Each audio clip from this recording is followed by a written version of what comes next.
Welcome food fans, picky eaters, the flavor curious, and everyone in between. Nothing makes good food better than good conversation. And your table is ready. Come right this way to the Food For ThoughtCast with your host, Melissa Reagan. But you can call her Chef. All right, let's get this episode started.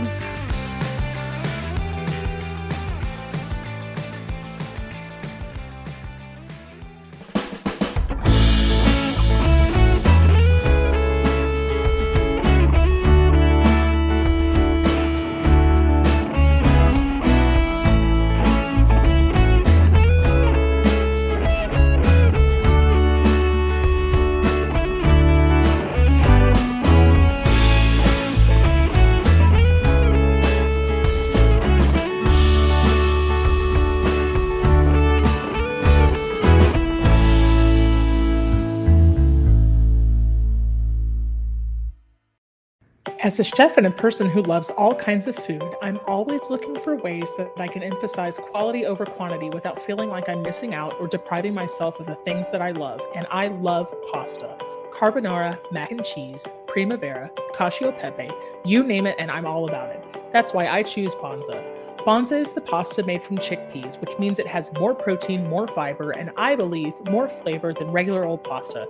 Seriously, if you go in my pantry right now, there are 2 boxes in there awaiting their next culinary adventure. Bonza has over 12 different kinds of pasta, including penne, rotini, elbows, and cavatappi, which is my favorite, because all of those curves and ridges hold even more delicious sauce. Bonza also makes pizza crust, which tastes too good to believe that it comes from peas. You can find Bonza at Whole Foods, Target, and Walmart.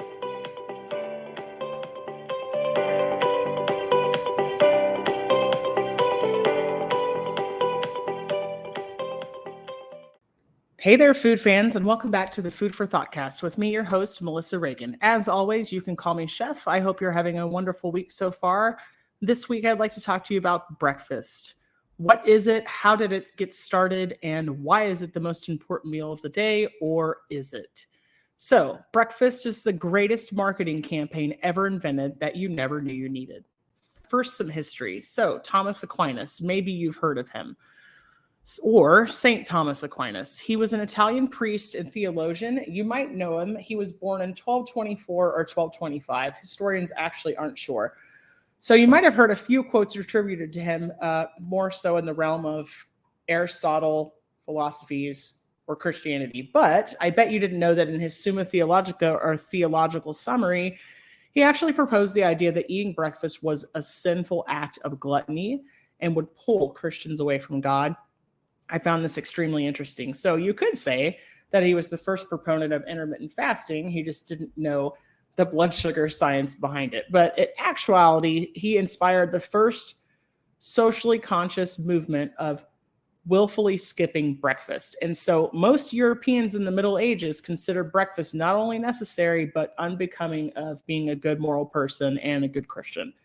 So much so, this idea was so prevalent that when coffee, tea, and chocolate made their way to Europe via travels from the New World, the Catholic Church had to issue an official statement that liquid didn't break the fast, so that people could feel okay about drinking hot chocolate, tea, or coffee upon waking up without compromising what they saw as a good spiritual standing. So the word breakfast comes from the Old English, Middle English, and Dutch. It all has a same basic agreed upon general meaning, which is breaking the fast. So throughout history, Romans believed it was better to only eat one meal a day, whereas Native Americans and various indigenous peoples around the world, they would graze throughout the day, eating small meals to keep their energy sustained. And then breakfast in medieval Europe was considered a luxury that only the rich and upper class would take part in. So the huge change comes around for breakfast when the Industrial Revolution forces people out of their homes and into cities, changing the hours of day that they work and changing their eating habits as well. So if somebody now has to leave their home for the entire day, they need something substantial to get them started. People would, around this time, would generally eat the same things that they ate for dinner and lunch for breakfast. So it's generally believed that breakfast would cause indigestion. And at that time in history, it was commonly referred to as dyspepsia, all the way back to the 18th century. All these doctors, real ones and fake ones, would start clamoring for cures for this dyspepsia or indigestion. And so the first famous one of these is Dr. James Caleb Jackson. In 1863, he came up with a product called granola. It was made from graham crackers. So this wasn't anything that you could pour out of a box and ready, it would be ready for you to eat. It wasn't ready to be consumed until you soaked it in milk for 20 minutes.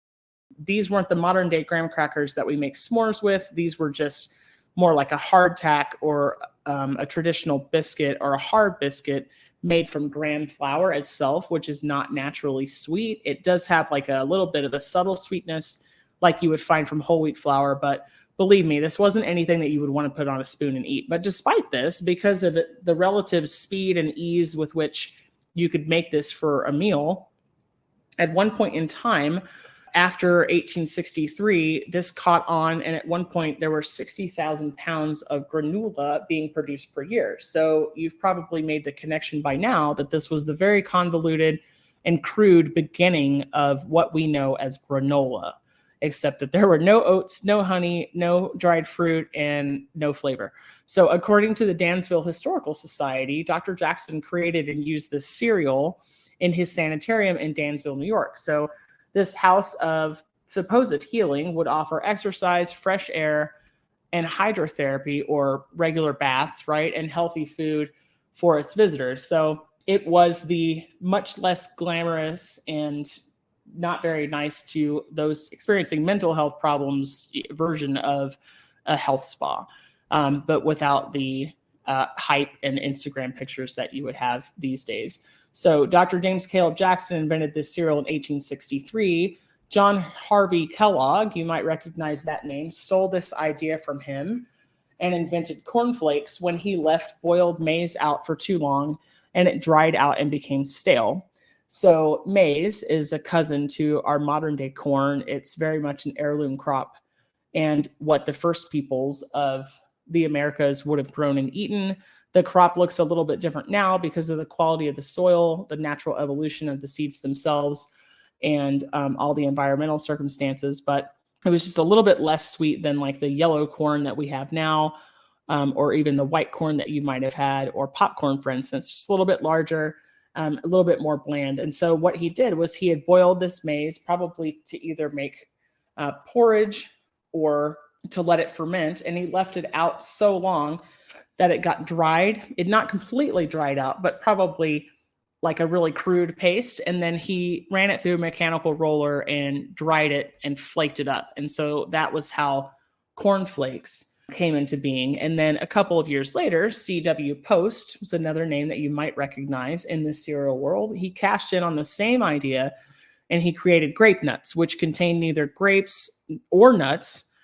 They might cause damage to the roof of your mouth if you get excited and eat them too quickly, which I don't know why anybody would be so excited to eat these because it tastes like eating a bowl full of gravel that you scooped off the ground. And it could also cause the death of your taste buds. So there you have it. I did go through a phase where I thought these were amazing and ate them on top of yogurt or with tons of sugar, but it is not a cereal that I am a fan of now. So Dr. Jackson, John Harvey Kellogg, and then C.W. Post. So there was Kellogg's and then Post, which would all further merge and kind of get extrapolated into what we know as General Mills today. And then they would be bought and resold under numerous names. But those two men, Kellogg and Jackson, were devout Seventh-day Adventists, which the relationship between religious influence and food is extremely fascinating. So these two men genuinely believed that eating bland food would help you to lust less and help you be less sinful, and it would prevent people from losing their spiritual discipline and becoming dangerous, sinful gluttons. So there you go. I think that's kind of interesting. I've always thought that relationship was kind of interesting between religious influence and the things that we're allowed to eat. So there has always been a long and complicated relationship between the church worldwide and people's conscience when it comes to what they're allowed to enjoy in the way of food. Just like I mentioned before with coffee and tea and chocolate, that's why the church actually had to issue an official statement so that people wouldn't think their souls were in danger if they were deriving pleasure from the things they ate and drank. And it had to do with when they ate and drank them as well. I can't even imagine, just enjoy your food and eat it when you want to. That's all I have to say about that. But in 1944, everything changed. Advertising men proposed the idea that breakfast was the most important meal of the day. This is a complete ruse, has not been scientifically supported in any way. Breakfast is just breaking the fast that you're taking, right, voluntarily while you're sleeping. And this advertising line that breakfast is the most important meal of the day was actually created by Edward Bernays, who was a public relations expert and a PR representative. He was hired by a company called Beechnut. They were a packaging company that had diversified into food production. They purchased too many pigs and had a ton of bacon laying around. They were going to lose money on the investment, and they had to find a way to sell it and keep selling it. So he persuaded a group of 5,000 doctors to sign a letter recommending a hearty breakfast and saying that it would increase people's energy and help sustain them throughout the day, saying that it would be the most important meal of the day, and that bacon and eggs needed to be the cornerstone of this hearty breakfast. And we've been eating bacon for breakfast ever since. Eggs were probably always popular because they're available right after sunrise. And so it made them an easy option, but their partnership and the way that they go hand in hand with bacon, eggs and bacon being that stereotypical breakfast, is very much a 20th century invention. A lot of doctors were paid to say things like Lucky Strike cigarettes cause less cancer, bacon and eggs are part of a hearty breakfast, and breakfast is the most important meal of the day. And a lot of advertising agencies will have in-house doctors to make claims such as this, although now more laws and policies exist that will hold them to truth in advertising, because now companies can be held more liable for what they say and which groups they advertise to, such as children. Historian Ian Mortimer suggests that the Tudors invented modern breakfast in the 16th century because they invented the formal concept of employment. So if you weren't working your farm anymore or existing off the land, your day became much more regimented and you had to eat more before you left the house to go work a long, uninterrupted day, and you didn't know when your break would come. So you had a huge breakfast. The moves from farms to factories formalized this idea, and then it just became normal for everybody to eat a meal before they left for work. So if nobody had ever invented the concept of the good old 9-to-5 job, we might have never had breakfast the way it is now. Breakfast cereals, as we know them to be in the house and home, didn't really exist until the 19th century. Like bacon, we started eating breakfast cereals on doctor's orders. So breakfast cereal was invented to promote general health and well-being, but also with a very specific medical agenda in mind. Dr. John Harvey Kellogg would give his name to some of the most famous breakfast brands, right? He invented the first granola. He stole the idea from that other guy. And then cornflakes as part of this Puritan diet, designed to suppress everybody's sexual desires and lead America away from sin. I find the whole thing laughable, but I guess I can see where he's coming from. Spicy and exotic foods can seem dangerous if everything else in your life is bland, so I totally get it. But doctors in the 50s, 60s, and 70s would start to endorse certain breakfast cereals, and they would fortify and enrich them with vitamins A and D and all the vitamins and minerals that we're supposed to have during the day. The problem is that when you take a simple grain or a starch or a flour and you dry it and compress it into cardboard flavored, flakes, sticks, squares, puffs, pops, anything like that, and you add all the vitamins and minerals to it, you are going to end up with something that has an off-putting aftertaste. So what is the solution to get these things to sell? Well, all the jingles, advertisements and commercials, flashy packaging, and sugar. You've got to add something to make this palatable so that it is a sell and a easy sell for the modern family and the children. So somebody, everybody in the family has something that they like to eat, and then it's quote unquote good for you. So they did this by adding prizes, lots of sugar, sometimes marshmallows, nuts, glaze, honey, corn syrup, maple flavoring, chocolate, you name it. It started going into breakfast cereals. Every few years, we see the pendulum swing, right? Healthy versions of our favorites come out, or companies will double down. Like now you can just buy the Lucky Charms marshmallows by themselves, which no judgment there. Those things are delicious also. But you can see the pendulum swing back and forth. If you go to certain stores like Natural Grocer or Erewhon or Central Market or Whole Foods, you might see healthier and less sugar, versions of popular name brand cereals. And then, you're still going to see Frosted Flakes and Corn Flakes are basically advertised the same way that they were all the way back to the beginning of their origins. But, they might have changed some colors or some of the packaging. The ad campaigns might seem different, but the recipe really hasn't changed that much since they were invented. Coffee for breakfast didn't really become a popular drink in Europe until the 19th century. So in the 1800s, people were starting their day off for centuries before this without caffeine of any kind. And, before coffee became a popular breakfast staple drink that we consider that it is for millions of people, many people would start their day with alcohol. So for the ancient Egyptians, the morning meal consisted of bread and beer.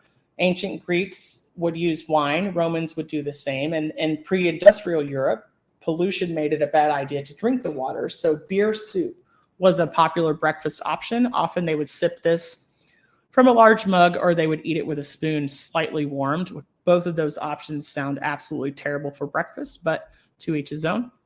Pancakes. Pancakes is another classic breakfast food. In Europe, pancakes tend to be thin. American pancakes didn't get fat and fluffy until about the 18th century. They would use a substance called pearl ash as a leavening agent, and then we would use other things after the wars. There was fresh yeast, and then there was dried yeast, and then there would be instant yeast. And then into modern times, we got baking soda and baking powder and double acting baking powder, all as options as leaveners. And really, you could even make thick and fluffy pancakes with something like eggs and air as your leavener. But thick pancakes were easy to make first thing in the morning. And at dinner time, people preferred bread with their meals. And so historians think they have this theory that pancakes became part of the morning meal because they were just faster and easier to make in the morning. And then for something like bread or rolls, you had all day to let bread rise. Maybe you were letting it rise twice. You had all day to knead it. And then therefore it would take all day to cook, and you would wait until dinner.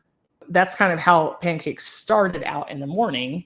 And so much like bacon and breakfast cereal, pancakes became popular because of convenience and, of course, taste. The same thing happened with orange juice. Orange juice was first marketed to the world during the 1918 flu epidemic, and it was touted for its health benefits. And so there really wasn't any relationship. There wasn't any magical relationship between orange juice and the morning time. It's just that oranges are so perishable that for most of history, all the time throughout history, orange juice wasn't really an option unless you lived right near an orange grove. Well, the places that have orange groves have warmer weather, so the optimal time to pick oranges would be in the morning when it was cooler. That's kind of how orange juice became a morning beverage. But all of that changed with the invention of the pasteurization process for juice in the early 20th century, and that allowed canned juice to go to people everywhere, not just those who live near orange groves. When the worldwide influenza outbreak happened between 1918 and 1919, people became suddenly passionate about vitamins, and specifically the vitamins found in oranges and carrots.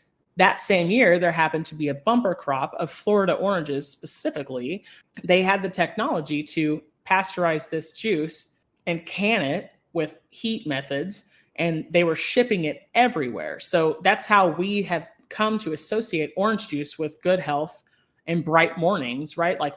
So there's something in your brain that when you see a glass of orange juice, you automatically think of a sunrise, and it's all advertising. It all has to do with, they put those trees and the sunrise and the clouds and the bright blue sky on the orange juice containers. And it's been marketed to us and sold to us over and over and over again as a morning beverage. And the truth is, a lot of commercial orange juice is not fresh by the time you get it.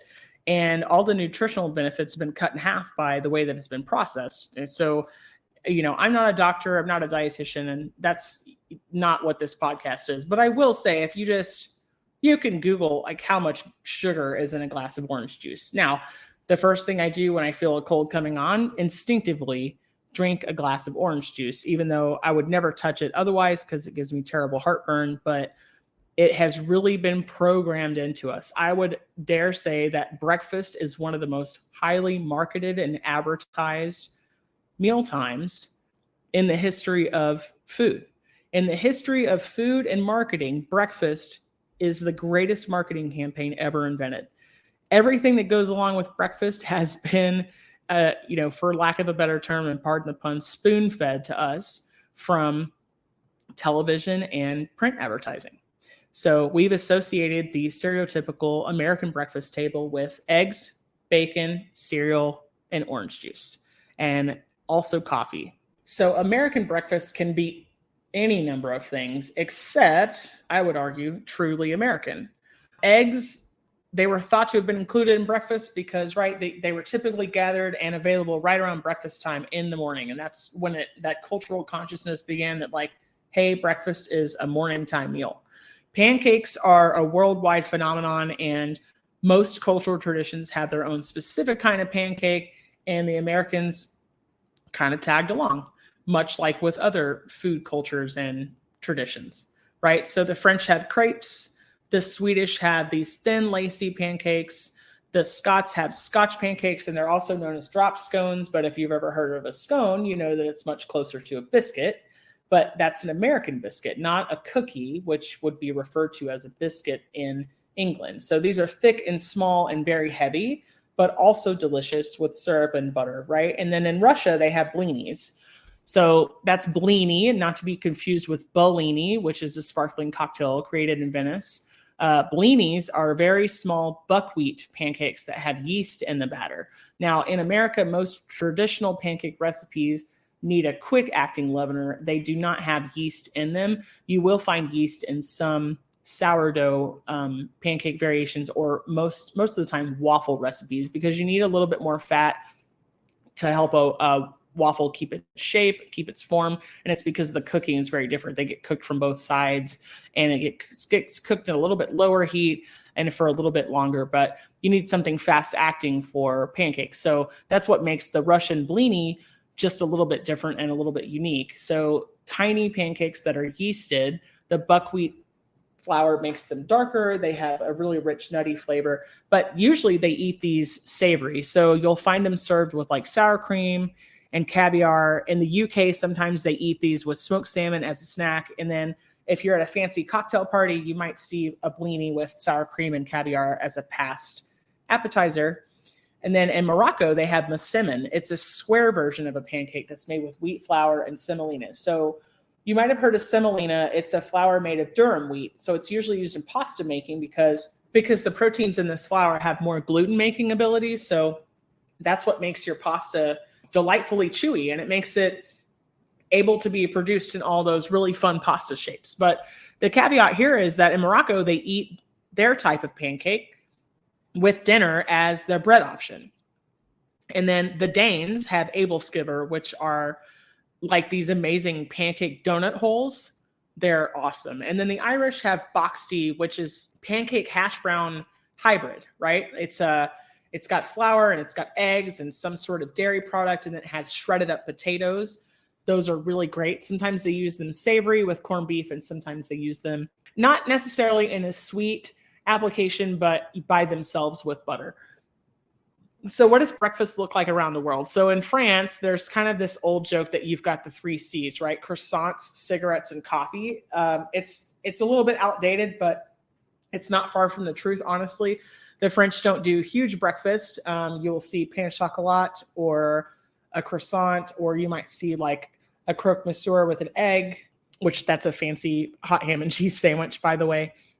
But yeah, in France, the coffee or café au lait, which is just French for coffee with milk, is going to take center stage. They get a really light start to their day as opposed to the full English breakfast, which consists of fried eggs, sausages, back bacon, which is different from the American sliced bacon that you would see. This is more cut from the center, and it has a little bit less fat. It's very thick, and to me, it's better.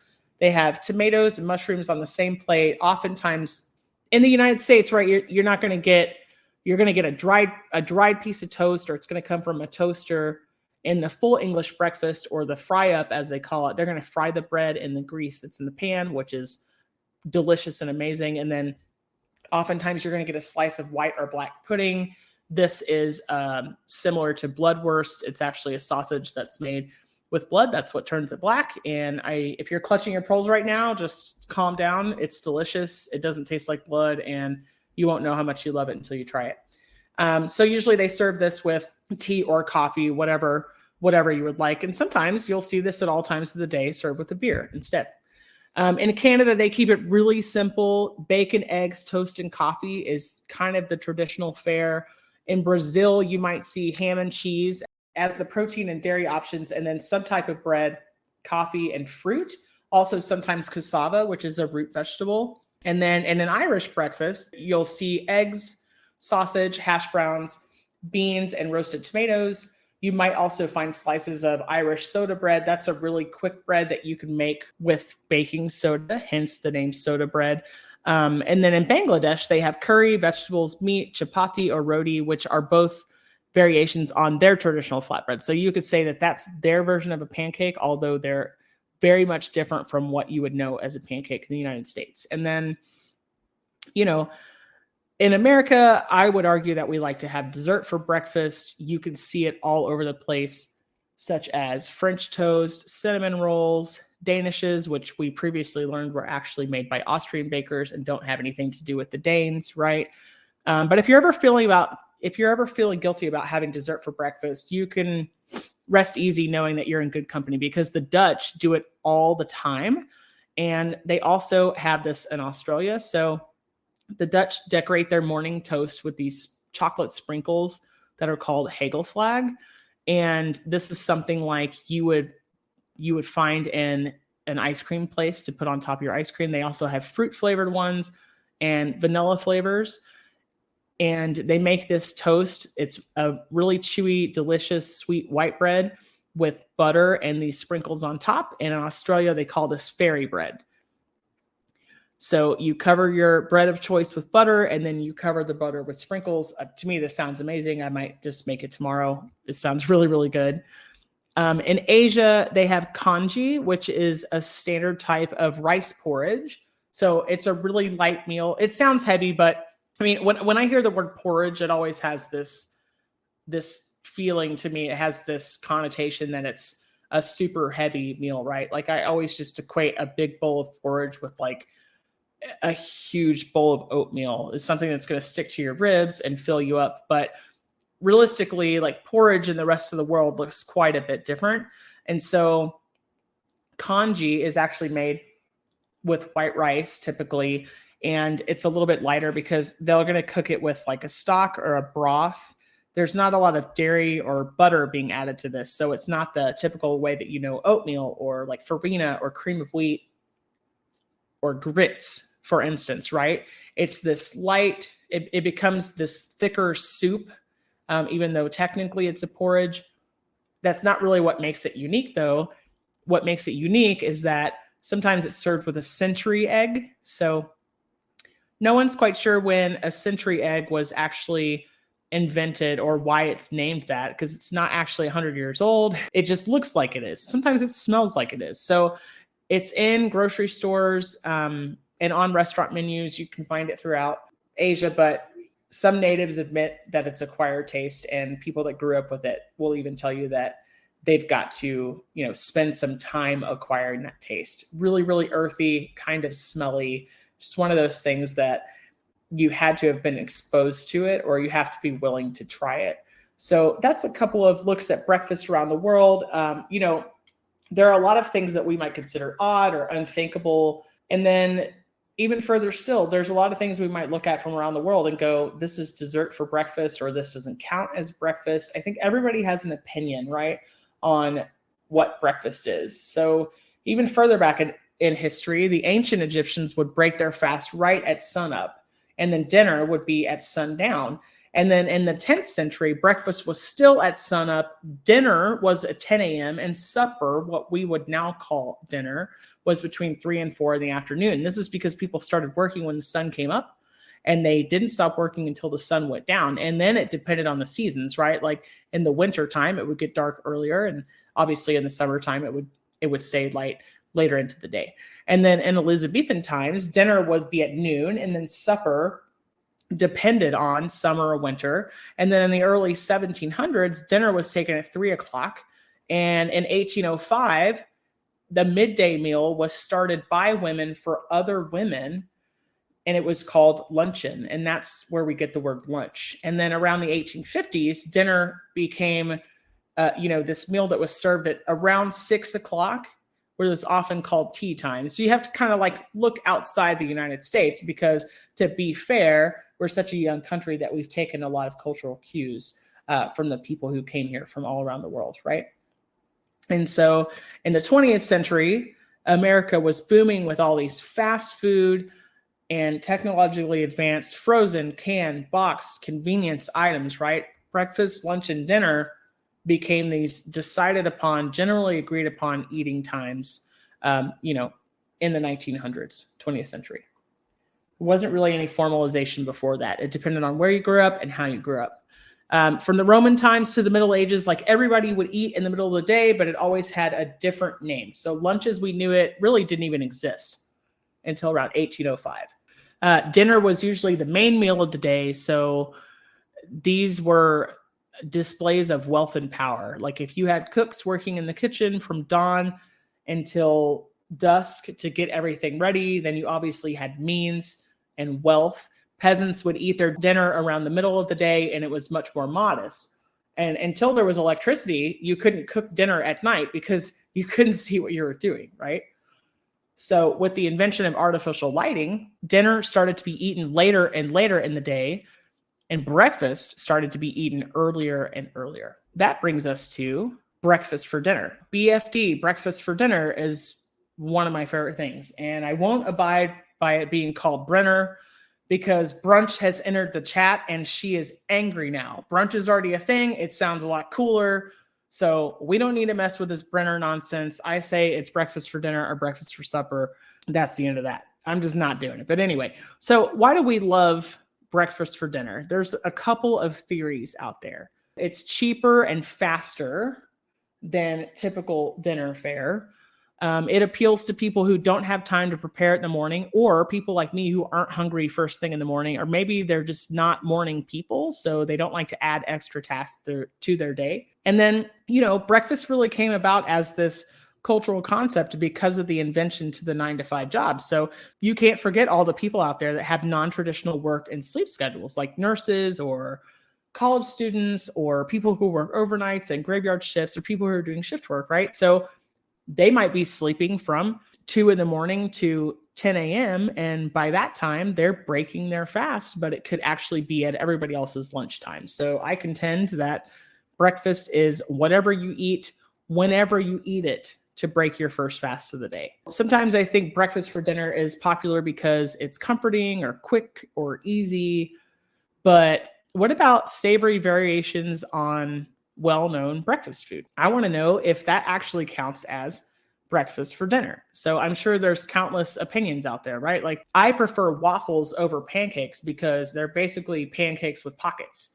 And if you ask any woman, whether it's breakfast foods or pants or dresses, like she just wants pockets.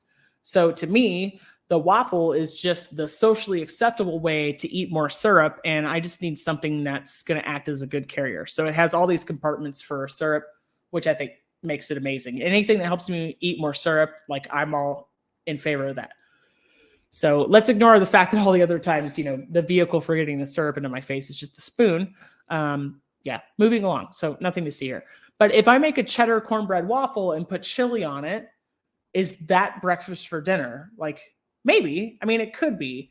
Anything could be in theory, right? So shout out to my favorite local spot, Good Friends, where they would tell you, if you ask them, that I have put a fried egg on top of nearly everything on the menu there, whether it made sense or not. Like, sometimes because I wanted it, sometimes because I was out of ideas, and other times just because I thought, why the heck not? Like, this could be fun. And I really like eggs. There's just something magical about them. They're kind of the perfect food. They have a nutritional powerhouse. They got a little bit of protein for you, and they just taste good. There's something comforting about them. But here's the deal.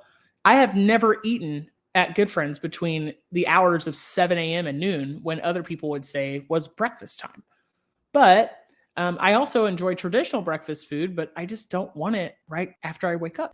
And since I'm the queen of savory and sweet, I've tried just about every weird and oddball combination of breakfast food and not breakfast food. But what about the meals out there that really blur the lines between breakfast and not breakfast, like steak and eggs, chicken and waffles, and eggs on a burger?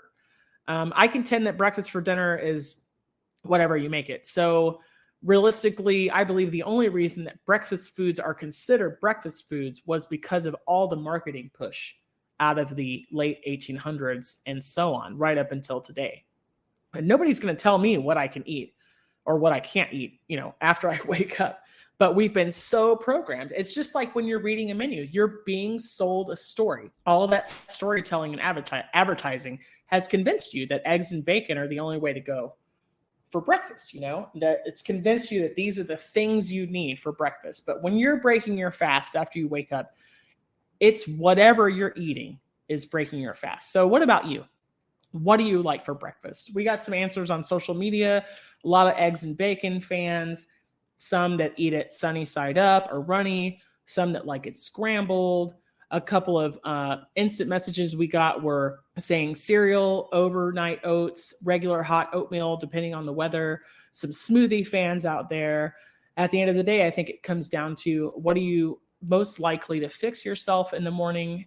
What's your time look like in the morning? And is it morning, right? Like, if you're working shift work, then once again, it's just you breaking the fast after you get up from sleeping, and whatever time that may be. So do you eat within an hour of waking up, or do you wait until later in the day? And are you in the camp of pizza for breakfast? And if you like pizza for breakfast, is it hot or cold? Do you eat it in your pajamas, standing in front of the refrigerator like I do? Or do you actually sit down and reheat it? What about breakfast pizza? I mean, the possibilities are endless. I contend that breakfast is whatever you make it, whenever you make it. And that kind of brings us to brunch. Concerning breakfast versus brunch, this episode is to be continued on that front. We're going to be joined next week by Chef Steven Gonzalez, where he and I do a little breakfast versus brunch action and talk about our favorites. So let me know on the socials what you like to do for breakfast. Do you have any recipes that we just have to know about? Do you have any oddball things that you like? And what time are you likely to eat breakfast? Speaking of social media, don't forget about our June promotion, where you have the chance to win a signed copy of Chef Steven's cookbook, Get Your Grub On. I'm matching the highest donation, which at the time of this recording is $50. So I'll be making my matching donation at the end of June to Dallas's own North Texas Food Bank to help Texans experiencing food insecurity.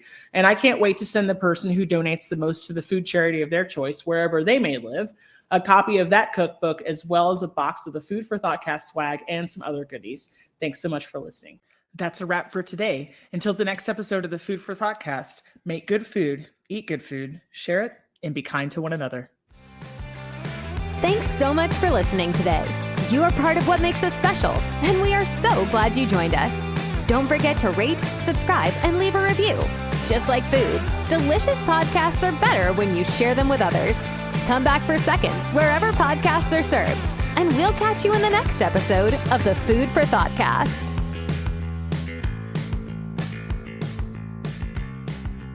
You can find us on Facebook and Instagram at the Food for ThoughtCast, or at www.foodforthoughtcast.com, where you can link to all podcast players, or you can send us an email at foodforthoughtcmc@gmail.com.